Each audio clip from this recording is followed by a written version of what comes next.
Le soleil se tenait au-dessus de la ville, tel un viseur, ardent, implacable. Serrenolo tremblait de chaleur et de tension, comme si elle pressentait que quelqu'un arrivait, et qu'avec lui viendrait le malheur. Un Mustang gris soulevait la poussière de la terre brûlante sous ses sabots, chaque pas résonnant lourdement dans la poitrine du cavalier. Judson Reed entra dans la ville comme le font ceux qui ne cherchent pas un gîte. Il cherchait un homme, et non le pardon. La poussière collait à son manteau, irritant son cou sous le col.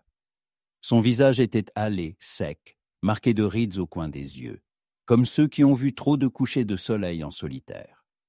Son visage était inexpressif, seule une légère ombre planait sur ses yeux, comme si la mémoire chevauchait toujours à ses côtés, sur un autre cheval.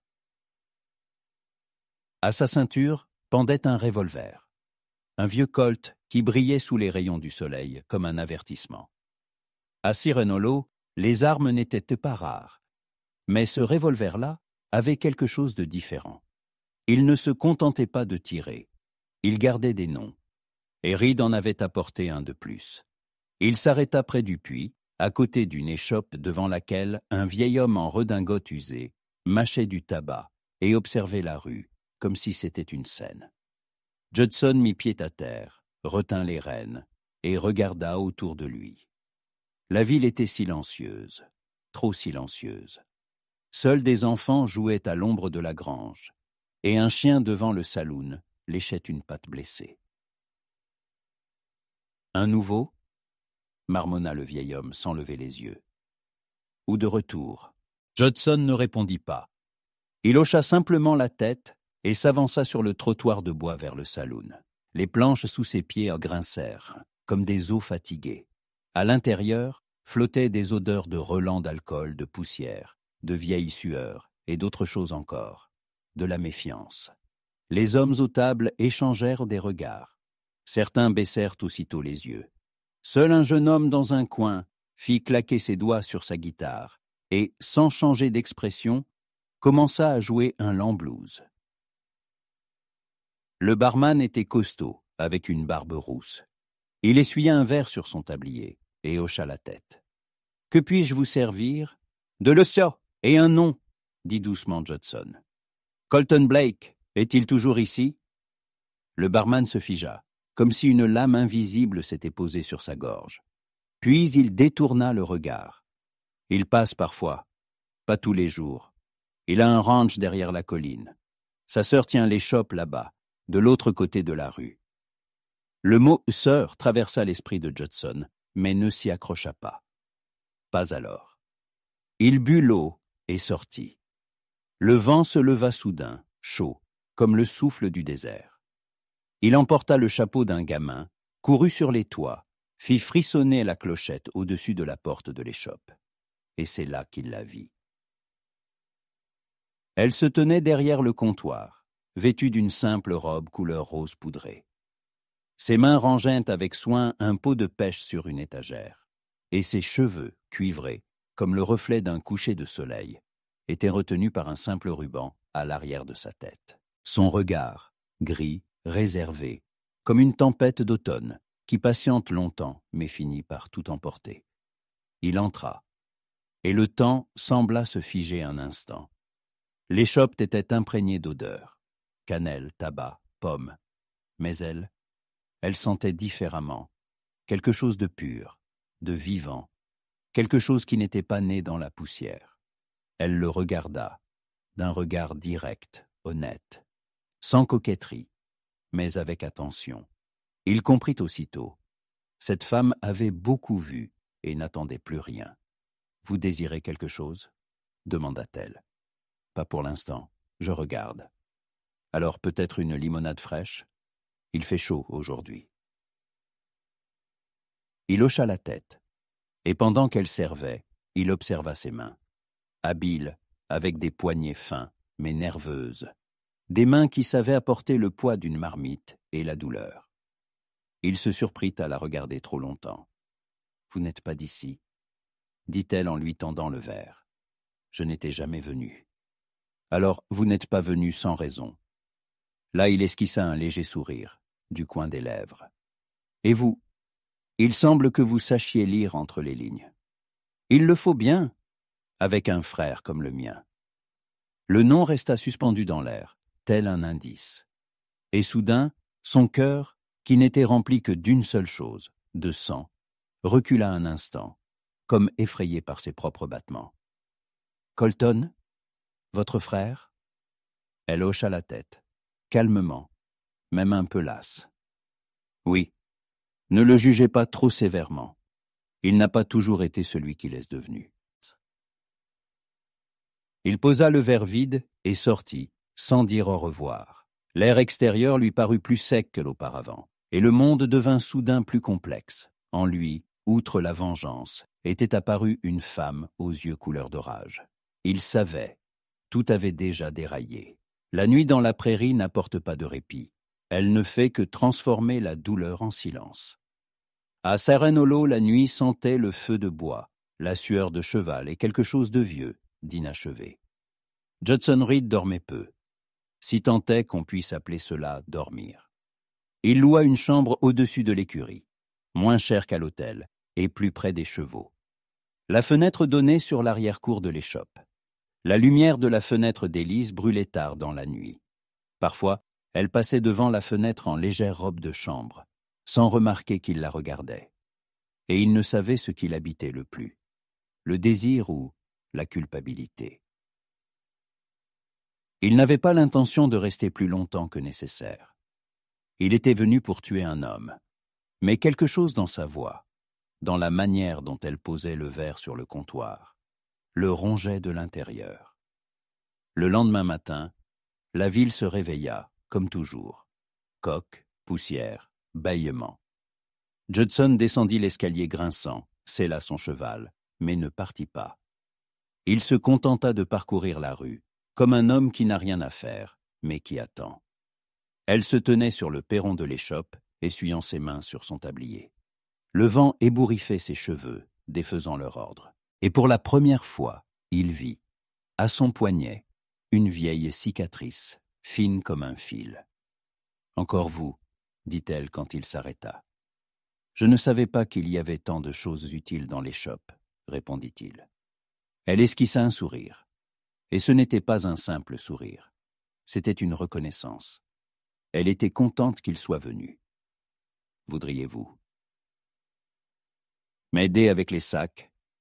On m'a livré de la farine, et le garçon qui la porte d'habitude est parti. Il mit pied à terre. Silencieusement, sans un mot.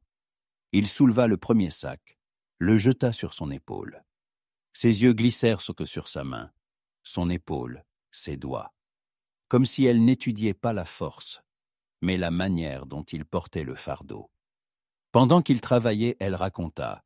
« Colton et moi étions différents. Je me souviens encore de mon père. Il était forgeron, strict mais juste. Maman est morte quand j'avais 8 ans. Colton avait alors promis qu'il serait toujours là. » Judson se tut. Il écouta. Car sa voix était comme l'eau dans un canyon. Rare, mais mémorable. Puis vint cet hiver-là, la famine. Papa Estet est mort d'une inflammation. Colton est allé voir des gens qui avaient du pain. Mais le prix fut élevé. Depuis, il est devenu ce qu'il est. Elle ne justifiait pas son frère, mais ne le trahissait pas non plus. Et c'était là son honnêteté. « Et vous ?» demanda-t-elle. « Vous êtes aussi parti à cause de l'hiver. » Il se figea. Le sac resta sur son épaule. « Je suis parti, parce que j'étais le dernier. Les autres, ils ont brûlé dans la maison, à l'aube. » Elle ne posa aucune question inutile. Elle se contenta de rester là et de regarder. Comme si elle sentait, le nom de celui qui avait fait cela était déjà dans sa poche, et qu'il ne fallait pas y toucher. « Croyez-vous qu'un homme puisse changer ?» demanda-t-il soudain. Elle réfléchit. Si l'homme se souvient vraiment de ce qu'il paye, oui. Il posa le sac. Et à ce moment, le fracas des sabots fendit la rue. Poussière. Des moineaux s'envolèrent. Et une voix. « Hé, Élise, où t'es-tu cachée ?» Au tournant, apparut un cavalier. Grand, roux, avec une carabine sur l'épaule. Colton Blake. Il n'avait pas l'air d'un bandit, mais son sourire montrait trop de dents, et dans ses yeux, un vide familier à Judson. Il sauta de cheval, tapota sa botte, s'approcha. Sa sœur s'avança à sa rencontre, sourit, ni chaleureusement, ni hostilement. Juste, en famille. Il l'embrassa sur la tempe. « Qui est-ce qui » demanda-t-il, désignant Judson du menton. « Il m'a dit il allait avec la farine. » Colton plissa les yeux. « Un gars du côté du désert. » « Juste un voyageur. » répondit Judson. Il parlait doucement, mais ne détourna pas le regard. Ils se regardèrent. Des hommes qui se sentent l'un l'autre à l'odeur, comme des loups. Aucun ne savait vraiment qui était l'autre, mais tous deux comprirent. Ils ne resteraient pas longtemps tous les deux dans cette ville. « Merci pour l'aide, » dit Ellis. « Je m'acquitterai de ma dette. » Il hocha la tête, recula, prit les rênes et s'éloigna. Pas en tournant le dos, pas en fuite, juste pour réfléchir. Mais il savait. Maintenant, tout avait changé. Il l'avait vu avec son frère.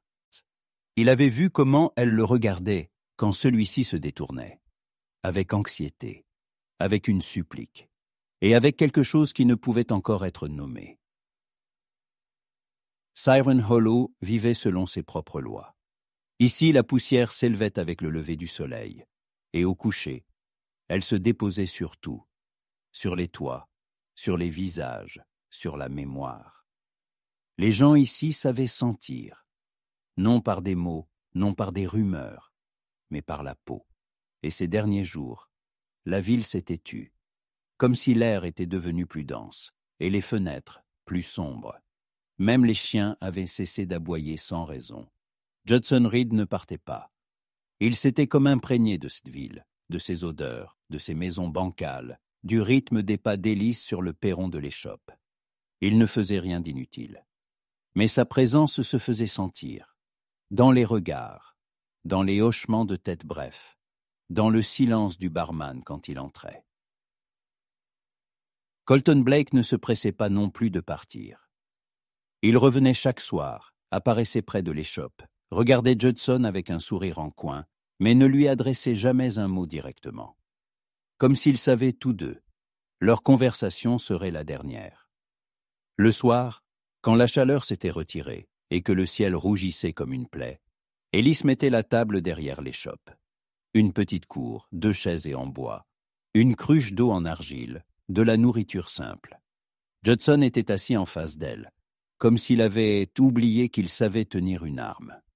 Il mangeait lentement, presque coupable. « Je pensais que tu étais déjà parti, » dit-elle. « Moi aussi je le pensais. Qu'est-ce qui te retient ?» Il la regarda. Une question, une seule, qui ne trouve pas de réponse. Elle ne demanda pas laquelle, et ne détourna pas le regard. « Tu n'es pas comme mon frère, n'est-ce pas? Je le vois. »« Et tu l'aimes ?» Elle resta longtemps silencieuse. Puis elle dit « J'aime celui qu'il était, mais je ne sais plus où il est. » Il ne remarqua pas que sa main effleurait ses doigts, par hasard, ou non. Elle la retira aussitôt, mais la chaleur resta. Il eut l'impression de se souvenir pour la première fois depuis longtemps de ce que c'était, être vivant. Un jour, il a essayé de tuer un homme. Cet homme avait brûlé une maison, tué une famille. Colton a dit qu'il se vengeait, que c'était juste. Mais ensuite, tout s'est emballé. L'argent, la peur, le pouvoir. Il ne bougea pas. « Et cet homme ?» demanda-t-il doucement. « Il est parti, sans un bruit. Personne ne l'a plus revu. » Il ferma les yeux. Cet homme, c'était lui. Tout concordait. Et maintenant, le passé était assis avec lui à table, sous les traits de la femme qu'il n'avait pas le droit d'aimer. Plus tard, déjà la nuit, quand la ville dormait, des cris retentirent, quelque part près de la forge. Il se réveilla brusquement, comme si son cœur l'avait poussé de l'intérieur. Il enfila sa veste, saisit son revolver et sortit en courant. Près de la porte gisait un jeune homme, un adolescent d'environ 18 ans, le nez cassé. 2 hommes, et se tenaient au-dessus de lui. Le troisième était Colton. Dans ses mains, un fouet, le visage déformé par la fureur. Le garçon avait fait une bêtise. Ou il était simplement au mauvais endroit, au mauvais moment. « Ça suffit », dit Judson. Doucement, mais comme un coup de feu. Colton se retourna. « Ce ne sont pas tes affaires, voyageur. Il n'est pas ta propriété. Et tu n'es pas le shérif. Mais je peux être celui qui y mettra un terme. » Ils se figèrent, dans l'obscurité sous les étoiles, au milieu de l'ombre et du silence. Leurs mains n'avaient pas encore cherché leurs armes, mais tout se jouait déjà. « Sais-tu qui je suis ?» demanda Colton. « Je sais qui tu étais. Et maintenant, je sais que tu as tué. » Colton ricana. « Et toi, tu es un saint, ou juste un chasseur ? » « Je suis celui qui est ce resté, » répondit Judson. « Après que tu as incendié la maison, quand mes frères criaient dans les flammes. Silence. Et puis, alors, tu es ce gamin ?» Ils se tenaient eux et là comme 2 mondes. Trop tard pour la réconciliation. Trop tôt pour une balle. « Tu veux me tuer ?» demanda Colton. « Je le voulais. » Et maintenant ? Il regarda vers l'échoppe. Là, derrière le rideau, une faible lumière tremblait. Elle ne dormait pas. « Maintenant, ce n'est plus si simple, » répondit Judson. « Alors, décide-toi. Sinon, je déciderai pour toi. » Colton s'en alla, mais laissa derrière lui une odeur de sang et une promesse. Le lendemain matin, la ville savait. La nuit avait été au bord du précipice. Les gens détournaient le regard, comme s'ils pensaient qu'en ne regardant pas, le malheur les éviterait. Ellis le rencontra près du puits. « Il a dit que tu venais du passé. »« Je suis le passé, » répondit-il. « Alors, ne deviens pas sa continuation. » Il la regarda longuement et comprit. Elle ne demandait pas la pitié pour son frère. Elle demandait la vie pour lui-même. Mais le fait est que sa vie s'était éteinte depuis longtemps. Il ne restait qu'elle. À Siren Hollow, tout le monde semblait savoir. Quelque chose allait se passer aujourd'hui. Le soleil se levait lentement comme un contre-cœur, comme s'il hésitait lui aussi à éclairer le jour à venir. Même le vent soufflait plus doucement que d'habitude, comme s'il savait que chaque son pouvait être le dernier. L'échoppe ne s'ouvrit pas. Ellis ne sortit pas sur le perron, ne balaya pas la poussière du trottoir, ne remplit pas le seau au puits. Les citadins s'échangèrent des regards. Les uns avec anxiété, les autres avec attente, comme avant une tempête, quand le ciel est encore clair, mais que l'on entend déjà ses pas. Colton apparut le premier. Il arriva à cheval, lentement, comme s'il donnait à la ville le temps de réfléchir. En gilet noir, avec une carabine sur le dos, un cigare aux lèvres. Il ne regarda pas autour de lui. Il se dirigea directement vers le centre de la rue, là où on dressait autrefois la potence. L'endroit semblait avoir été choisi à l'avance. Le shérif n'était pas là. Il était parti la veille. Par hasard ou non, personne ne le savait. Mais maintenant, personne n'avait besoin de la loi, seulement de la vérité, d'une balle et d'une décision. Judson sortit à leur rencontre, seul, sans revolver, les mains vides, mais le pas assuré. Il n'avait pas peur. Non pas qu'il n'y eût pas de raison, mais parce que tout ce qui pouvait effrayer était déjà arrivé autrefois. « Tu es resté en vain, » dit Colton. « Nous aurions pu tout oublier. Tu as déjà oublié, pas moi. Tu as pris ma sœur. Je n'ai rien pris. Elle a décidé de rester elle-même. Alors je devrais décider pour vous deux. » Un des cavaliers s'avança. Judson le regarda. Calmement, comme s'il évaluait non pas l'homme, mais la distance jusqu'à la porte de l'échoppe. Puis, sur le côté, Ellis se tenait dans l'embrasure, dans sa main, un revolver. Il le reconnut. C'était le même qu'il avait laissé dans la poussière, là, dans la rue. « Va-t'en, Colton, » dit-elle. « Tu n'es pas venu pour moi. Et cela signifie, tu n'es plus mon frère. » Colton ricana, mais ses yeux ne souriaient pas. « Soit, » Alors tout brûlera, comme cette fois-là, pour que tu saches à nouveau ce que c'est, de perdre. Il porta la main à son étui, mais Judson était déjà en mouvement, non pas pour l'arme, mais pour lui. Le corps, en avant, une poussée, une collision. Le premier coup de feu partit vers le ciel, le second, dans la terre, et le troisième. Un coup de tonnerre, un cri, le silence. Colton tomba le premier. Une balle, dans la poitrine. Judson se tenait là, chancelant. Puis, il s'agenouilla. Le sang coulait sur son flanc. Un des cavaliers s'élança. Mais Ellis se tenait déjà là, revolver levé. Sa main ne tremblait pas. Un pas de plus, et le second sera plus précis, dit-elle. Le cavalier recula. L'autre fit faire demi-tour à son cheval. Tout ne dura pas plus d'une minute. Mais en ces minutes, la vie s'était entièrement déroulée. Quand tout fut terminé, Judson était assis, adossé à un pilier de l'échoppe, la main sur sa blessure, le regard levé. Ellis était à ses côtés, sa robe tachée de sang, sa respiration haletante. « Pardon, » murmura-t-elle. « Je ne voulais pas. »« Je savais, » répondit-il. « Et je suis resté quand même. » Il ne mourut pas tout de suite. Il vécut encore longtemps, juste assez pour dire « Tu es celle pour qui cela valait la peine, pour qui j'ai choisi pour la première fois non pas un coup de feu, mais un chemin. » Sa paume effleura sa joue, son dernier regard, non pas vers le ciel, mais vers elle. Et puis, le silence, sans tonnerre, sans mots. Seul le vent se pencha sur la rue et emporta la poussière avec lui. Au printemps, des coquelicots fleurissaient près de l'échoppe, rouges comme le sang et vifs comme la mémoire.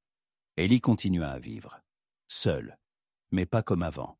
Maintenant, son silence n'était pas un vide, mais une gratitude, pour le fait que quelqu'un était resté, même si ce n'était pas pour toujours. Car il y a des gens qui viennent pour se venger, et qui restent pour aimer. Et parfois, au coucher du soleil, le vent apportait une odeur de fumée et de cuir, comme s'il était toujours là, doucement, pour ne pas effrayer, juste être là, à ses côtés, comme il l'avait promis.